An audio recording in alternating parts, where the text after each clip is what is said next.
I love New York so much. The energy here is just like nowhere else in the world. I really don't think I would want to live anywhere else. You develop a lot of tough skin out here. New York is different. I'm DJ Savage, but a lot of people call me Sav. I'm Krista, aka DJ Chvmeleon. And this is DJs on DJs with SoundsBySa. So how did you get into DJing? So it's a weird story, right? Because when I was in high school, we used to have these parties called twerkathons.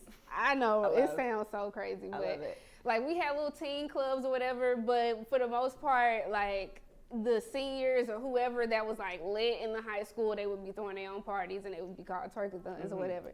So obviously the point of the party is to be twerked upon, you know?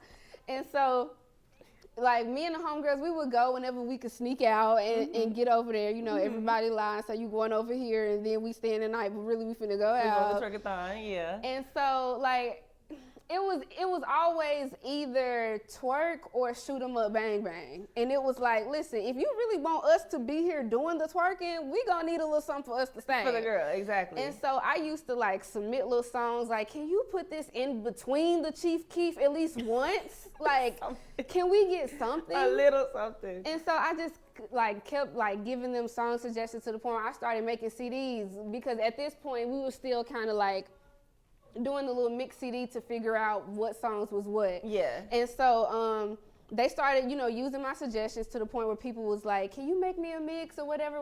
So then I started like burning my own CDs, LimeWire, you know, back in the day, MySpace, you burn your CDs. And so I started burning them by the tens, and then I would sell them at school, and I would have like a little extra chip juice money, you know, I was happy.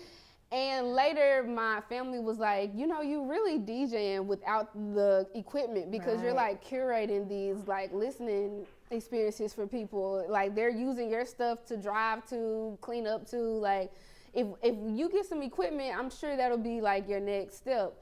But at that time, it was never something that people was like looking at as a real career. Right. It was like something you can play and do on the side, but not something you can like really have a life with. Yeah. At first I was like, well, I mean, I guess it'll just be a hobby. It's nothing real I can do with it, so why focus? But I still needed something to do, and I didn't want to go to college like everybody else, because it seemed fun, but it also seemed like debt and just weirdness. Like I don't know. So then I was like, what about the military? So I moved from Memphis, went to the military. It was great, but then it was time for me to end my contract, and I was like, am I gonna stay or am I gonna go? And I was like, well, if I stay, I'm staying. And if I go, then I need to make sure I can fall back on something that's gonna make me happy. And I was like, what can I do besides something regular? And so I was like, let's see the DJing thing and see if that works. And so I moved to Houston, became a bottle girl. I hated it. Oh my God, a thong and heels all night. That's terrible, bro. Oh, and I don't drink. It was just terrible. The only reason why I did it though is because I needed to mix and mingle with the promoters. Right. So that when I became a DJ, they'll trust me enough to let me DJ. And the only way you're gonna trust me is if you see me every night. Like you feel like you can. It up. Yeah. I gotta build face value some way, and I'm not gonna be out here with y'all in the clubs if I'm not getting paid. This is not fun for me. So that was the best way for me to get paid and rub elbows. That's smart. It worked out.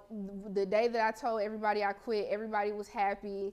I hadn't had like a bad jacket or anything on me. Everybody loved working with me. So when it came for me to transition to DJing, they were happy to work with me and book me. I love that. My plan worked. I got to get out of it, and from there, word spread about my sets, and then it just went on and on. And then next thing you know, it's been 10 years. That's wild. That was long-winded, but I had to say it. Yeah, you gotta give the context. Yeah. You've been doing it full-time since then?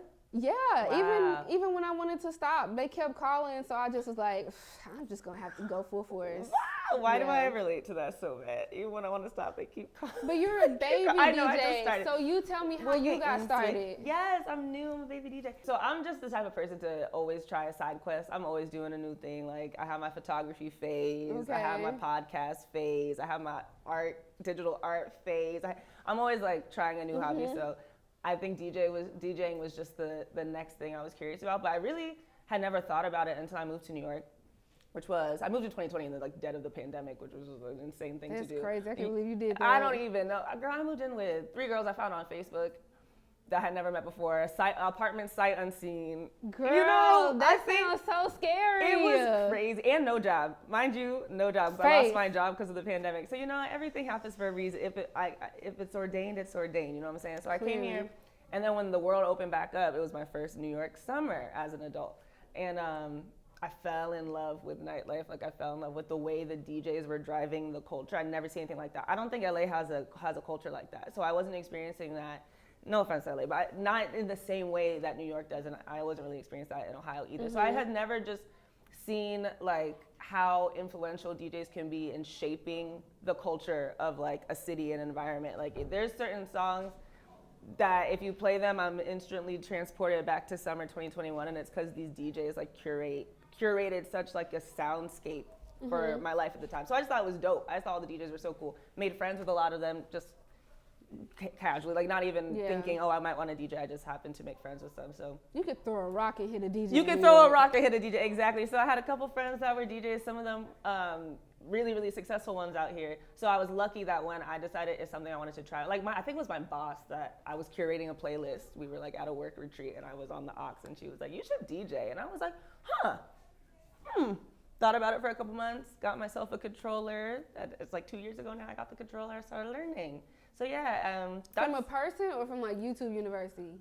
I taught myself at first, but then I was lucky enough, one of my DJ friends named DJ Everton, shout out Everton, one of my best friends, taught me. And he's an educator, so he's a really good teacher, first of all. But that definitely like accelerated my I think as soon as I started working with him, I was spinning publicly within like a month or maybe like 5-6 weeks, because it just like, sometimes when someone teaches you something in a very specific way that clicks for your brain, suddenly I was like, oh, that's how you do it. And then I was off to the races. So I got lucky. I got lucky that he also gave me my first gig. Like, you know, so I got lucky that I had good people around me that were willing to help and give me a chance. Yeah. It feels like most people have that DJ godparent. Right? Just like, literally. Just was the mother or father in the DJ world. I call it a sorority. I was like, he's like my big sister. Yeah, exactly. That's great though. I'm glad you fell into it. I just fell into it, and I really was lucky to have people around me that were willing to like book me off jump, like let me, you know, spin. And you need support in this industry. You do need support. I think I've been really, really lucky in that sense that people have honestly been nothing but supportive. Same. I definitely know, like, especially being new, I'm definitely like, I'm not trying to, not step on toes, I'm not quite worried about that, but more like, I understand how much work and how many years many of these DJs have put into it. So I'm like, listen, I know I'm new, okay? I know I'm out here, and I know the success happened for me very quickly. So I always want to be like conscious of that fact that like I'm still learning. I always want to still like know that I'm a student and I'm learning from people. And I hope that that's the reason people have been so supportive. Yeah. We asked some questions. See. Okay, which one? Ooh. Oh, this is a good one. Okay. What genre do you like to play the most at parties and why? Ooh, that is a good one. Oh, the most? This is tough. That's a really good question. That is a good question. The most, I think I'm gonna have to give it to R&B, but I don't get booked to R&B parties a lot. Really?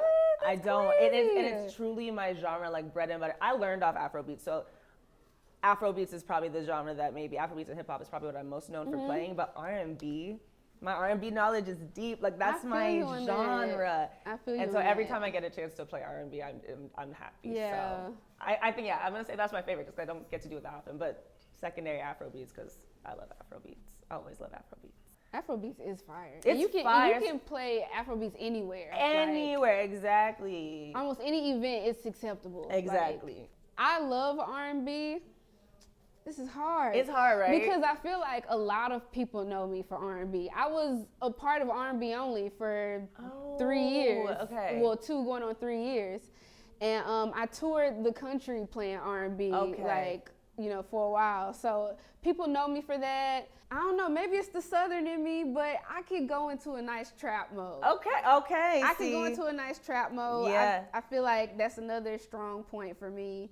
But I'm also really good in African music because Houston, where I moved to New York from, so many, large African population there, large one here. So you've got to have a strong, you know, You need to be ready for that, Afrobeat yeah. crate if you're a DJ. You just have to. Yeah. So I can always easily go into that and do well in that and have fun with And that. have fun, exactly. So- Afrobeats is such like a, I don't want to say easy, but it's just like, for me, it feels so natural. Like the music flows into each other so well, and like you really can. Like I could easily play 3 hours Afro beats. Like, Even if it's a new song. Exactly. Afro beats has some of like, it's so easy to integrate new music into your set with Afro beats because it blends It so flows well. They don't know the difference between what you just played that was new or old, especially if you can really get that vibe right.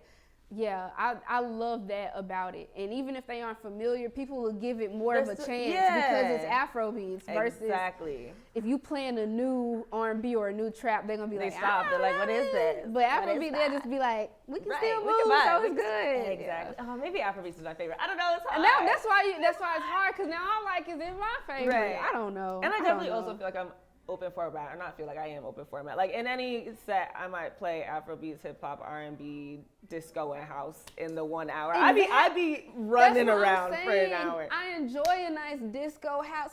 Listen. I'm about to get freaking open format tatted somewhere on Yes. Okay, my turn. Yes. I'm excited to see what you're gonna pick next. Hold on, I wanna pick one. Let's see. Ooh, have you ever bombed a set, and how did you recover? Girl, did I? Well, hold on now. Did I? Right? Did you?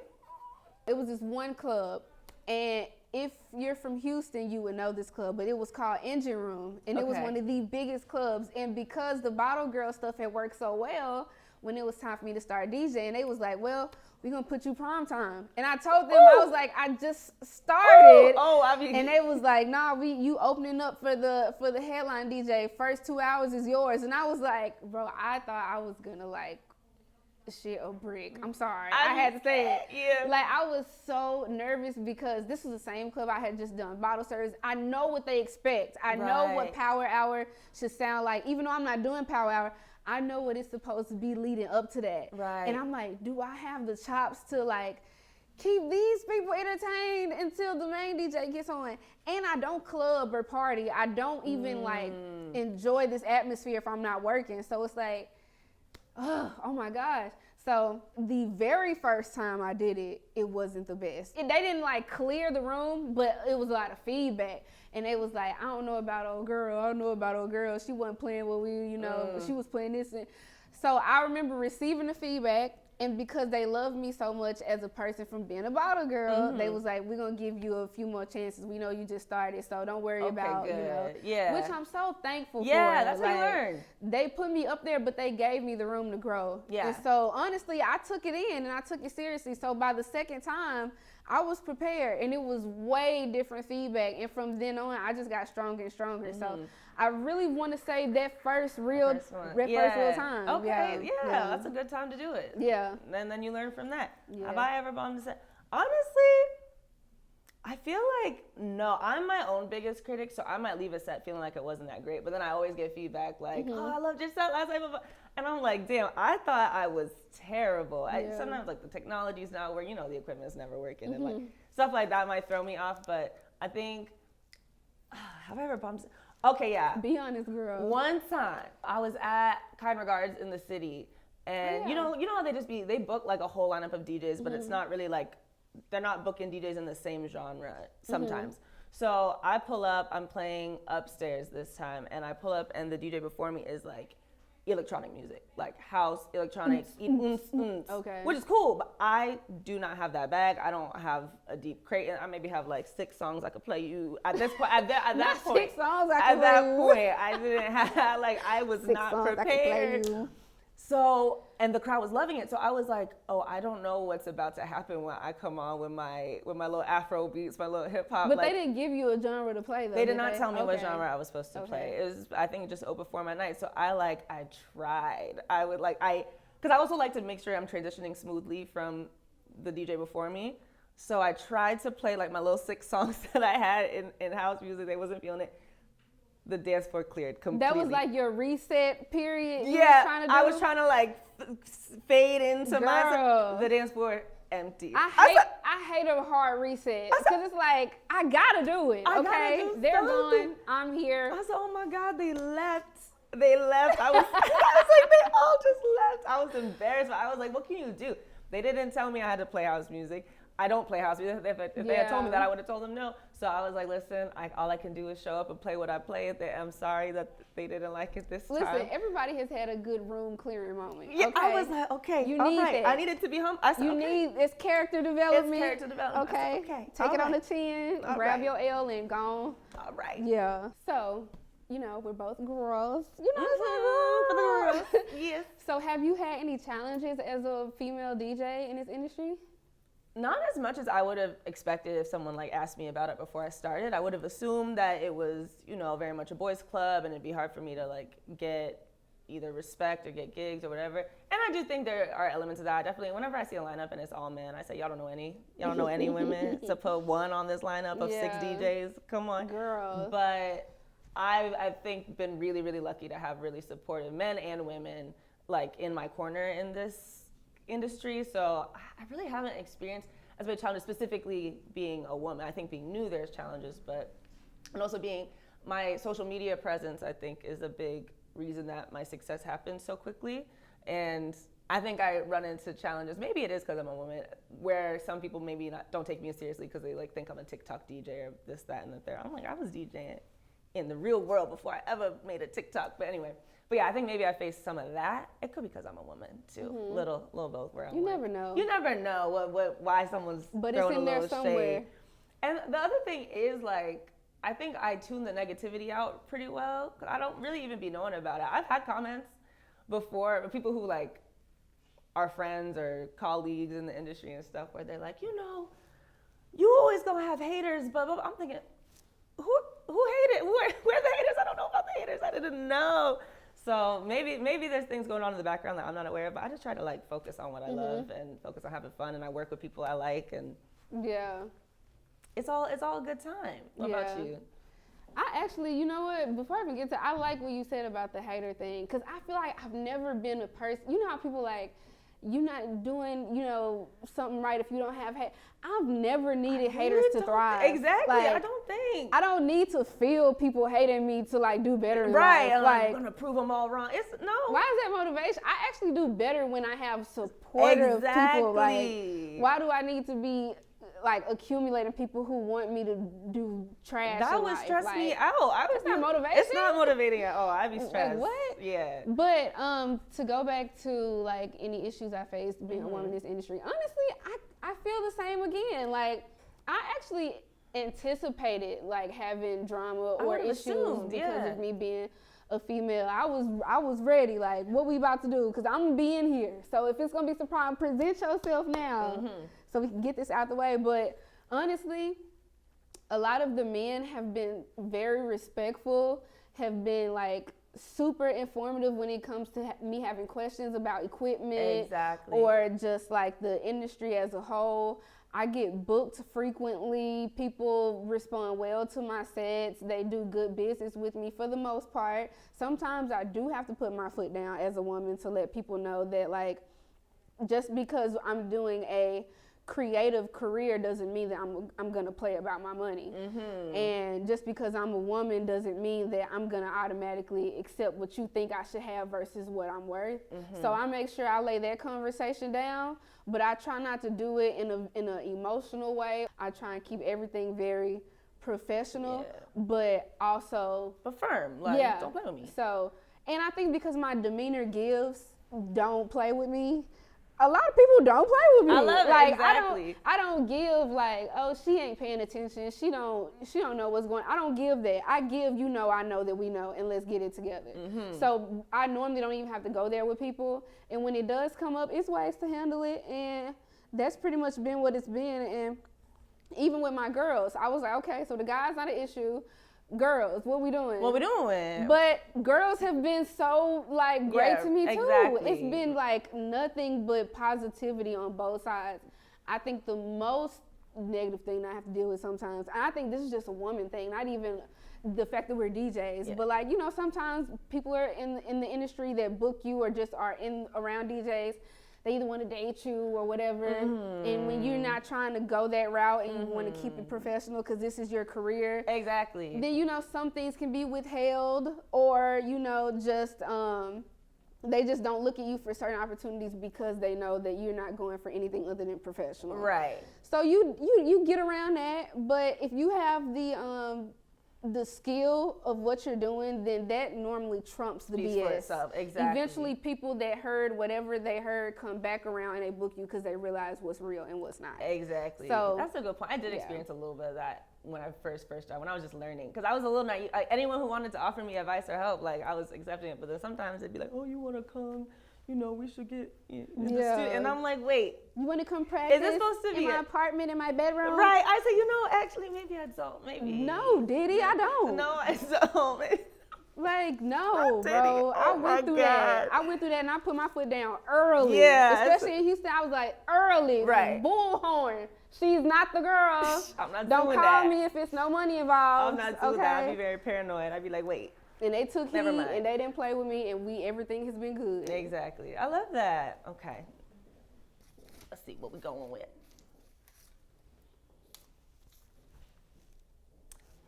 Do you feel like the DJ scene is oversaturated in New York? Girl. What you think? Speaking of tick of the top. Okay, I hear it. Let's hear it. Let's hear it. You know, so this is the thing, right? And I don't want to get too spicy up in here. Let's get spicy. But this whole mashup culture, I hear it, has been mashing up my brain, because my thing is, as a DJ, mashups is basically just transitioning. That's how you transition from song to song. You're gonna hear that throughout the night if that person knows how to transition anyway. What is this big phenomenon with, like, oh, these two songs go? It's BPM.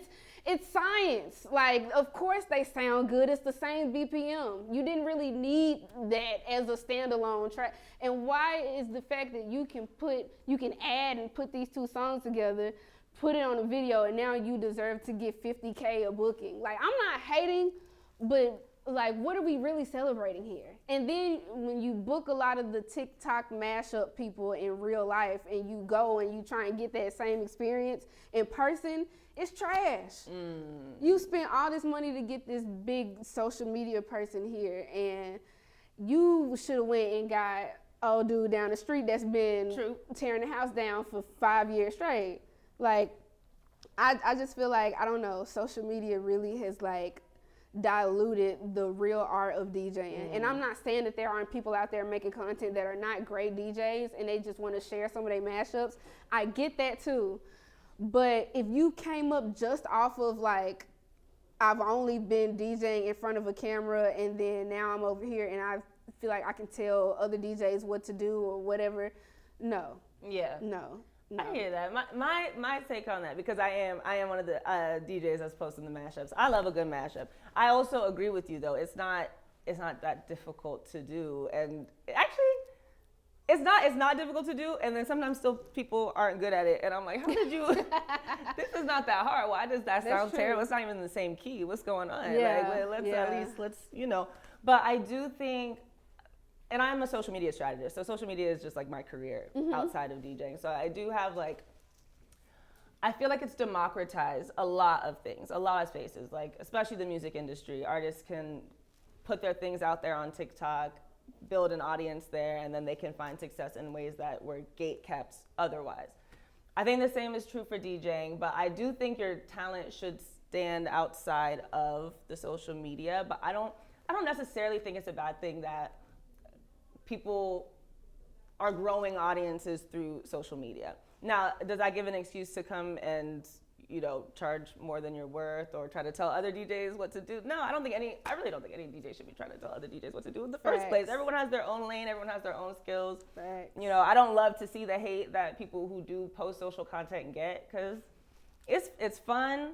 It's also part of, like, a creative career. Like, if you're a content creator, if you're a designer, if you're any kind of career right now, you kind of have to, like, have at least some element of social media presence, and you have to be putting out some kind of content, for better or for worse. Yeah. So it's like, just because someone has found success that way, I think doesn't diminish their talent. The talent still has to be there. Yeah. And you'll see that at the gig, at the set. You'll see if the talent's actually there. So that's kind of how I feel about that. I actually, you know what, I agree with you, and I don't think they should be getting like any sort of like hate or flag either, because social media is a very helpful tool. It really is, and it's something that we all should be using. I just feel like make sure you get that real life experience as well. Exactly. I just feel like in anything, it's nice to have lived in experience as well as whatever the content is, just to even make the content more authentic. Exactly. So that when you do get these opportunities, you can show up as the person that you are on camera. And honestly, going back to it being oversaturated, I feel like it's oversaturated with the people that have done the social media but not the real work. Right. Because a lot of times when they transition from social media to the real work, people honestly weed themselves out after a while. You really don't have to say too much or do too much criticism, because they'll either really love it and want to do more real work after a while, or they'll feel like this isn't what I really wanted to do. This is what I thought, and then they go back over there, or they quit altogether. So once you get into the step over to this side, it's going to show you who you are as a DJ anyway. Yeah. It's just that initial hop over, that part is oversaturated. Yeah. Like, let's get y'all out the way, figure out where you belong, and make your decision, and then we'll accept you. Yeah. Like, I hear it. But, you know, get the best of both worlds. Let's do the work. Yeah. Yeah. I agree. So let me ask you, because you DJ'd in Houston before coming here, why New York? Like, what made you want to come participate in like the New York scene, and what do you think makes it different? Around the time that I moved here, I had already had the notion that like it's time for something new. I learned how to be the DJ that I am right now because of Houston, but it was starting to get to a point where it was like all section culture there. Like, you know, gotta buy the bottle to get the section, the bottle girl thing, and just like everything surrounding around some guy standing up in a section with a bottle and a chain, and as many people surrounding him waiting on his sparklers. I hate everything about it. It was too much, and it was like, I got booked a lot in Houston. Like, they loved me, I loved them, they always thought of me, like, such a great place. Even now they still, you know, book me. I just got back from there. So I didn't leave because things were hard or difficult. I actually was like very successful, like a little too successful. I was tired. I was always booked, but it was always the same thing though. And I feel like that was burning me out more than what I was doing, like the environment. And so as much as I love the people, and I kind of like grew as a woman with these people and as a DJ with these people, it's like, I love y'all, but I need to like feel something different. Like, it can't just be, you know, bottle service and this and that. Like, I'm tired of sections, bro. And even when I would do like the dance floor parties, it would just be, you know, few and far between. But I kind of saw myself as being somebody that wanted to primarily do dance floor parties. Yeah. And I had always been fascinated with New York, like most people are. But when I got around like 24, 25, that's when I really was like, that could be a place for me. And so I started just like having random visits whenever I was like bored in Houston. I would just book a flight and come, you know, hang out, see what it was like. And I had started harassing this guy named Soup, more soup please. And I was just, you know, introducing myself because he was such a great DJ to me out here. Incredible. He was one of my first favorite DJs in New York. Him and Mike Nasty. He's great. Yeah. And Mike Nasty is actually from Memphis, which, you know, shout out I did not know that. To the M-Town. Yeah. But yeah, so I was like hitting him about like mentorship and just trying to show me the ropes of what it's like to be a DJ out here. But you know, New York people are kind of standoffish when you first meet them, because especially as a Southerner, you trying to like get in on their territory. They like, who are you? I don't know you. Yeah. So I had to like break through that with him. And Selection was actually having a boat cruise show, which was so fire to me. Yeah. And I was like, I want to go. And I was like, only thing stopping me is just getting a plane ticket or not. And so I was just like, I'm just gonna go. So I ended up going random, just went to go see the boat cruise, leave out the next day, like not trying to stay, kick it. But I ended up seeing Soup, the guy I've been harassing, on the boat. So he saw me, and I think him seeing me versus reading my messages, it hit differently for him. Yeah. And the day he saw me from then on, he kind of just like tucked me under his arm, and it's just been us ever since. I love that. And when I was telling him that I was getting tired of the scenery of where I was at, he just kept encouraging me to just come and see if this place would be good for me as a DJ. And he was right. Like, he ushered me into the scene. He's been one of the best DJ mentors I could have asked for. He helped put me on lineups so that other people can hear me and then book me from there. He's never did anything, and I thought about me when it comes to that. Even personally, he called my dad and assured him that he would take care of me and I would be okay.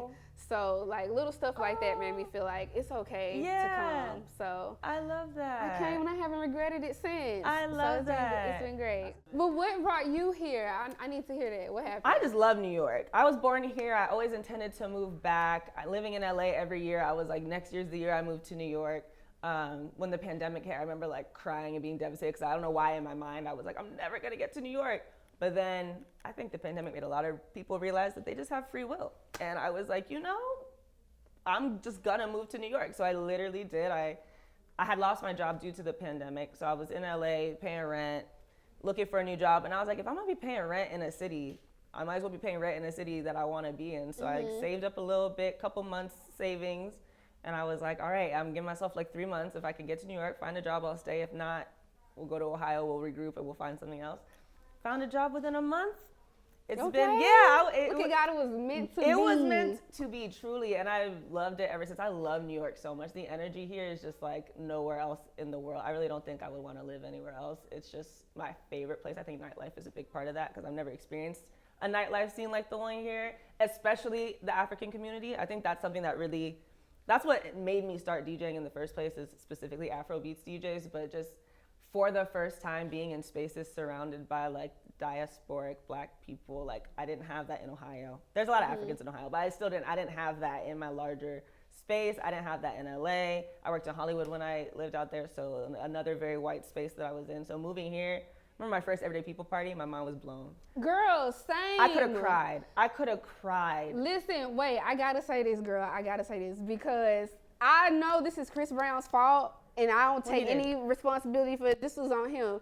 He was like, first crushes, as a kid. So it kind of put me on the wrong track. I was on the light-skinned man track for a long time, girl. By accident, that's not where I was supposed to be.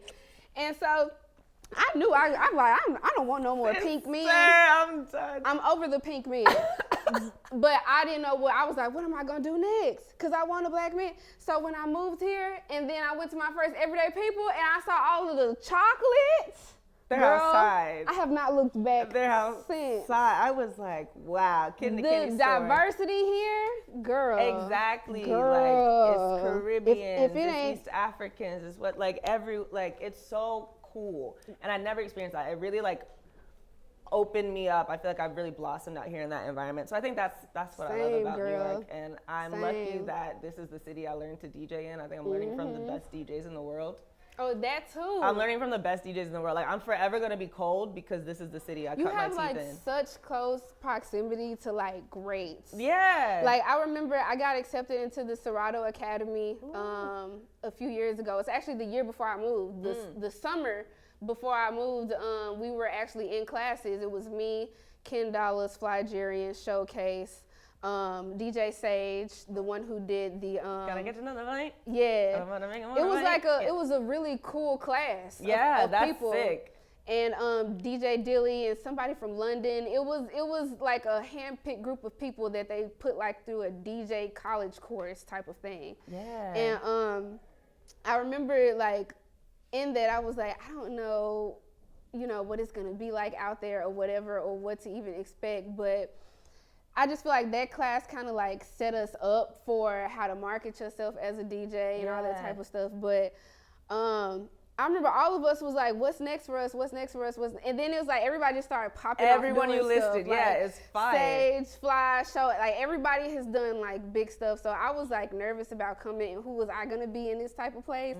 But yeah, during that Serato Academy, they actually had one class where Clark Kent was in there on Zoom giving us personal advice. Wow. Like based off of us as a DJ, like hearing our homework, because we had a homework assignment to like create a track using the new Serato studio. It was new at the time. Yeah. So they were kind of like using us as testers to figure out what this, technology was about. He gave us advice based off of our projects that we turned in, and just to be able to like chit chat with Clark Kent, and then even OP, who works up there at Serato, and Lisa, and people that know everything about about DJ. And I can actually like a train stop away from these people. Yeah. It's fire being here. It's super fire. Because that was on Zoom, but once I got here, I was like, I can literally pull up. I can literally meet you. I can literally hear you spin. I can like pick up things from you. That's one thing I need to start doing again. I need to go outside just to like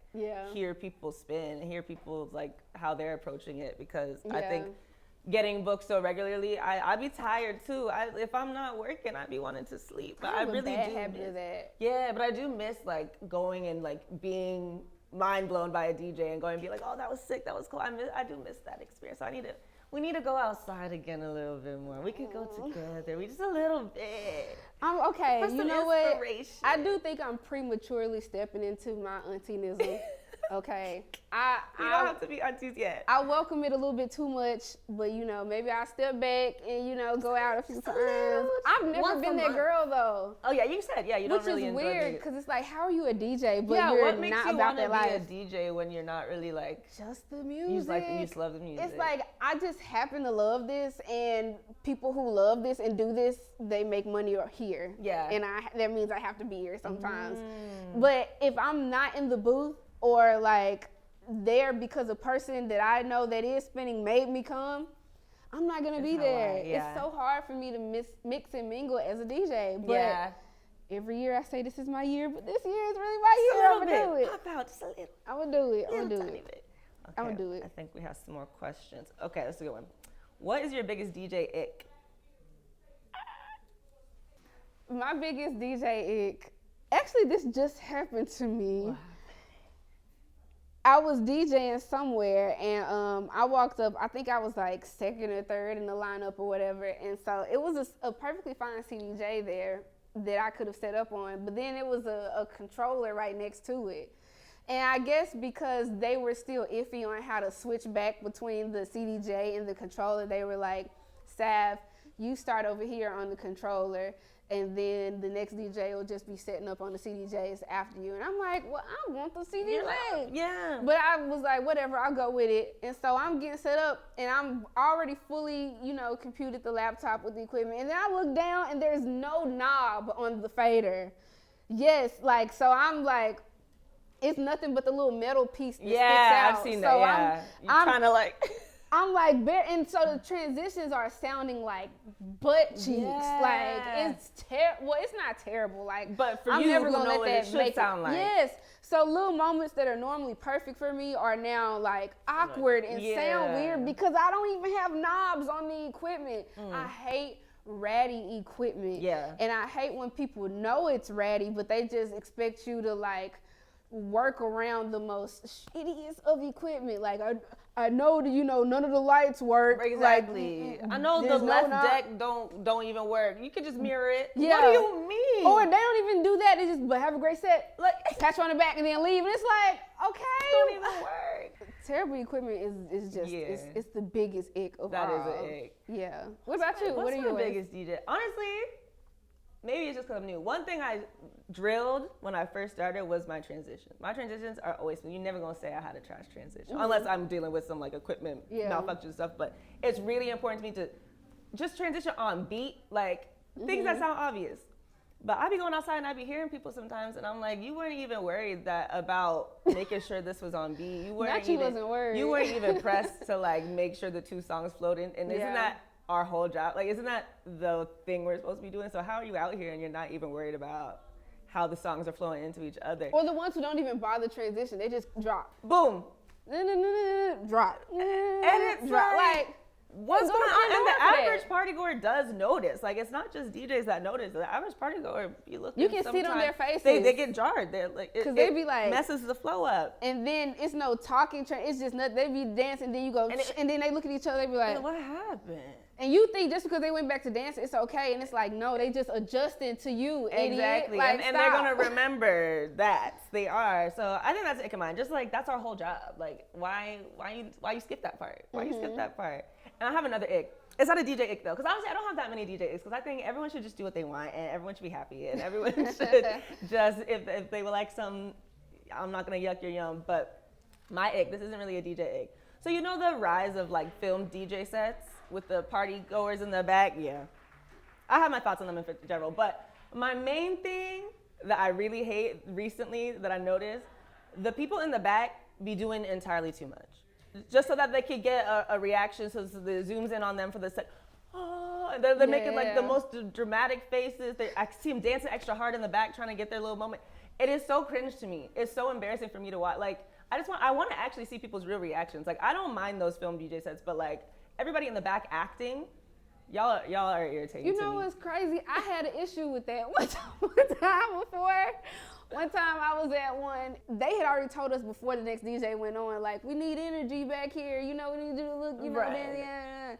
And so you can see everybody doing it, and they would constantly scan the room with the camera, but I kept messing up the shots because I'm the only one living in reality, just like chilling like a normal human, and they finding a problem with it. They're like, you need to be doing jumping jacks. It looks crazy. Like, bro, this is not my real reaction to this terrible transition and song. Like, I'm not, kick me out. I'm dead. And they did, and I left. Because what am I supposed to do? This ain't an acting audition. Exactly. It's terrible. I want to see people's if I'm going to be watching one of these, I want to see people actually vibing. I don't want to see people doing all sorts of nonsense about wahala, just like, too much. I'm not about to force my stank face. Right. That's reserved for good transitions. Exactly. I'm not about to give you a rehearsed stank face. Exactly. And then a stank face is like a seal of approval. It really is. You can't just get a stank face just because you played an obvious hit. I'm not giving it. I'm not finna be up here being performative and theatrical with y'all. Exactly.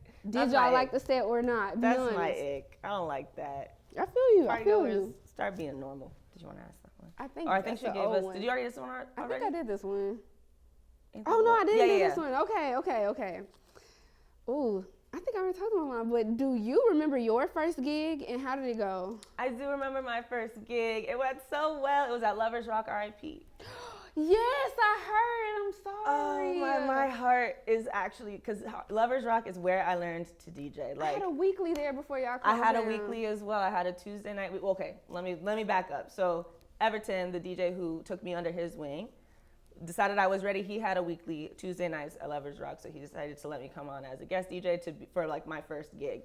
And so I had been like documenting my DJ progress of me learning. I didn't start intending to even be like a working DJ. I just wanted to learn how to DJ. So that wasn't really my intent when I started learning, but I was sharing my progress. So I think a lot of my friends were really excited to like hear me for the first time. So Lovers Rock on a Tuesday, middle of summer, was packed out. Like, everyone was there. Everyone came to support. My friends brought me flowers. Like, it was like a really sweet like intro into DJ, and it went really, really well. I remember being nervous, but I remember there was a moment where Everton came up to me and he was, after a couple hours, I loosened up and he was like, "You're in the flow. How's it feel to be in the flow?" It's a good feeling. It feels so good, like especially when you're freestyling, especially when it's not like a planned set. I think there's pros and cons to doing it either way, but that one was like a fully freestyled night. So I was like really just in a pocket and I was really grooving. Like the transitions were hitting, and I was like, "I love this." I remember leaving and being like, "Oh, I love this. Like, I love this thing. I'm going to do this for a long time." So yeah, that was my first one, and then he brought me back to do the weekly with him. So that was my 10,000 hours. I think that I have to credit him and Lovers Rock for letting me do that. Josh, manager Lovers Rock, for giving me the shot to do that, because I wouldn't have gotten as good as quickly without every single week 6 hours on my Lovers Rock. Ooh, I was tired, child. It was through my whole Development, you got to put in your 10,000 hours. So like, I'm actually so sad they closed, because that's my. I also lived down the street, so that's my living room. Like, I used to go there all the time. But that was my first gig. It went really well. That's a good place to have a first gig. Really good first gig, yeah. It's a lot of love in there. I never went in there and just felt anything bad. Like it was a really good spot. And Josh is so like welcoming to newer DJs in the city. He was one of the people who gave me a few nights when I first got here. Not even having a whole lot to like go off of, except maybe like one person, you know, to vouch. Yeah, and exactly. He let me do my thing, and I did a few sets in there too. Let me ask you, do you feel like if you can make it in New York, you can make it anywhere? How people be saying? I mean, it's very cliche. We've heard that a lot, but I moved here, so I mean, I can't talk too much crap about it. You know what? Actually, I do believe so, because this is a very, like you spoke about the oversaturation earlier, this is a place where you can throw a rock and hit a DJ. I think I said that earlier too. Mm-hmm. It's a lot of us here. It's a tough market, okay? And politics play a huge part of it. You know, who you know, where you met that person, how many times you met them, you know, what you had on when you met them. Right. Like, a lot of weird stuff matters out here when it comes to breaking into the scene. Yeah. And so you have to learn who you are as a person first, and then that leads to you developing who you are as a DJ. And I feel like you develop a lot of tough skin out here. You develop a lot of new methods of getting gigs out here. You learn more about networking here. You learn about how to map out your gigs. If you got a gig here at 1 and you got to be in another borough by 3, you learn how to like navigate and make the most out of your time, your money. I think this place teaches you a lot of lessons that you can't learn in certain cities. So I won't say it's the best of the best, but it can speed you up on some stuff that you won't learn in a slower city. Yeah. Like, I was already 7 or 8 years in to my career when I first moved here, but I was still learning lessons every other week like I just became a DJ. Absolutely. And I was like, I've been doing this too long to not have a grasp on this, but New York is different. Yeah. And a lot of stuff I've learned here, I can take other places and it'll feel like less work because I've been here doing a lot of work. Yeah. So I think it's beneficial in more ways than one. The clichéness is kind of true. If you're looking at this as a new DJ, this is a good place to come and scrape your knee a few times. Yeah, I think I agree with that, even though I haven't played in other cities yet. That's something I really want to do this year, is play, like maybe go to Philly, go to DC, Atlanta, some other cities, just to see what the scene is like and how it is different. So I can't speak to that, but again, I do feel like learning how to DJ in New York, I am learning from some of the best DJs in the world. And I do feel like being able to hold my own in this market, I do feel confident I could go to other markets. I don't feel like too shook up about that. More, I would want to go be a student of the culture of any other market I go to, and that's where I know I'd be learning. But I think in terms of like the technical skill and what I've learned in New York, I really think I can go anywhere. But then it's just a matter of being like cognizant of where I'm at. I can't go do a set that would kill in New York, maybe won't hit in Atlanta. It won't. Very true. You know what I mean? And so that's something I'm really curious about. Something I really want to go learn and see. Very like, how true. is it different? And how can I bring the things I learned in New York to a new market in a way that they'll respond to? I think that also is exciting to me, but I do feel confident. I haven't tried it out yet, so maybe I'm speaking too soon, but I feel like learning here does make it so I can go anywhere. Yeah. That was something I had to deal with when I first got here, because the Houston set is different from very the New York set. Yeah. I had to recalibrate so much as a DJ. Luckily, I enjoy what I do, and it didn't feel like a chore. Yeah. But it was a lot of work. Like, the diversity here helps you as a DJ too. It does. A lot of places don't have as much of a melting pot as New York does, so you can immerse yourself in several different cultures at once. Yeah. Versus being from a small town. My dance hall education, once I moved here, I didn't have any type of dance hall knowledge when I moved here. Same. I really didn't, and I have just gotten a crash course. Same. I won't call myself a dance hall DJ, Same. but now I can do it. Now I can pull it out, and I can play. I think I could play an hour. Now I'm at the point where I could play an hour. I love like collecting genres and being like, okay, now I feel confident I could play a 2-hour set in this genre. I feel confident I could play. Dance hall's like creeping up there. When I get more than a few hundred songs in the new crate, I'm like, I'm ready. Look I at can me. do it. I could do it. Okay, so question. Okay. If you could collaborate with the artist, dead or alive, who would it be? Ooh, that's a good question. Dead or alive, that makes it tougher. Okay, I'm gonna go with someone who's popping off right now, even though maybe if I thought more, it might be a more legacy artist, but Doechii. Doechii is everything to me. Doechii is like my North Star. Like, I feel like I'm watching what Doechie's doing and I'm like, yes, I feel you. This, like, that is the energy I want to approach my life with. And she really means so much to me. Yeah. It's crazy. It's like, I've been aware of her for a few years, but like just her Artist Way, like, videos that she used to put on YouTube like 10 years ago, and seeing that and where she's at now, and like definitely at a time where like I've struggled with feeling inspired and feeling motivated and feeling like I know what direction I'm going in. Someone like a Doechii is like, that's what I'm aiming for. Like that's, and also her creativity, and she's so like, she's very herself. She's not really following rules. She's doing it how she wants to do it. I love that. Like I really, that's my girl. Like, we're here. And also, I just love her music. So I would love to work with Doechii. That's a really good her answer. Relationship with her DJ, Miss Milan, Yeah. is also like one of the sickest like artist DJ relationships right now that I can even point to. So I think she also appreciates DJs. Yeah. So I would Which love is to really work with her. important. Yeah. Because we normally don't even get any sort of recognition when it comes to moments like that. Exactly. I think that's a really good answer. I remember at first, I've always liked her music, but at first I was like, I don't know, because I grew up as a Azalea Banks girl. So when I first heard Doechii, I was like, it was like the Spider-Man. It was like, and I was like praying for a collaboration with them too. Right. But then, and I was so Azalea, and then I saw how she was cutting up, and I was like, okay. And then I was like, Doechii girl, I'm sorry. Right, like, go ahead, Doechii. What was we saying? Exactly. Okay, Anyway, child. Because it could have been a thing. It could but have easily. Like, girl, let's usher in the next. That's what I'm saying. And let's get this together so the new generation can have. Like, I really wanted that to be a thing. It would have been nice. But now that I know what the basis of it is, I'm like, yeah, girl, I still love you, but girl, just do your thing. But that's what helped me get on her wave, because I love that whole like runway rap type thing. Yeah. I love it. I've always loved it. Yes. It kind of got me through the See, that's why I was so sentimental, because Azalea kind of got me through the military. That's when I got into Azalea, like going on ruck marches and sleeping outside listening to Licorice. Girl, I was in a whole other world. Yeah. Who would you want to work with, dead or alive? You know what? I said it was a good question, but I should have thought a little bit. Because the thing is, my favorite artist all time is Tupac. However, I feel like a person that I felt like I could make a project with, because I would like to just hear him by himself. I don't even need to be involved. But I feel like if we had more time with Left Eye, I think we could have gotten some great music, some more great music. She was really on the verge of like, people talk a lot about Aaliyah like not reaching full potential because, unfortunate accident, but we don't speak enough about what we probably could have gotten from Left Eye. Left Eye was a great artist, and she was so creative at such a young age and smart. She woke a lot of people up in the music industry as a young woman.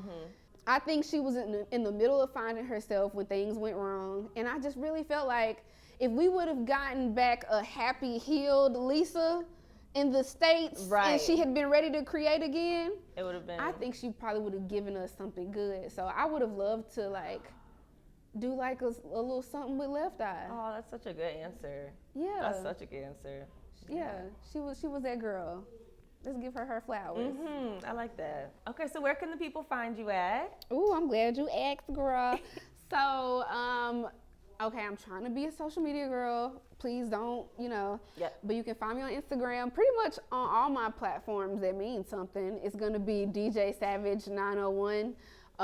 That's typically what I go by on my Instagram. I don't have TikTok anymore. I don't really be on Threads. I don't even really know what that's about. Okay, I am 29. I feel like an auntie. I don't know nothing about that. I'm not even a Twitter girl. I'm sorry, y'all. Pretty much, I guess you can just find me on Instagram, SoundCloud, DJ Savage. You can always get into me there. I'm dropping new mix. Oh, my Twitch. Hey, okay. I'm coming for you. Listen, I'm about to be on my like Cassinet type of situation. I'm playing Sims and some more stuff over there. Listen, go to my Twitch, DJ Savage 901 Twitch, and my Instagram, DJ Savage 901. Yeah, you can find me there. And my booking email is in my bio on my Instagram. So, cha-ching. Where can we find you, girl? You can find me at dj.chvmeleon. They'll probably write it down, but it's CHVMELEON because I want it to be unique, but everyone is just very confused when they read it now. But dj.chvmeleon at Instagram, and I'm just Chvmeleon on TikTok. And yeah, I post all sorts of social content there. I post transition videos, I post mashups, post all my events on Instagram. If you want to know where to see me spin, Instagram is where I'm posting all my events. But yeah, come give me a follow. It's fun over here. And you might see us together. And you might see us together. Okay? Yes. Okay. Yes. That's a wrap. Yay!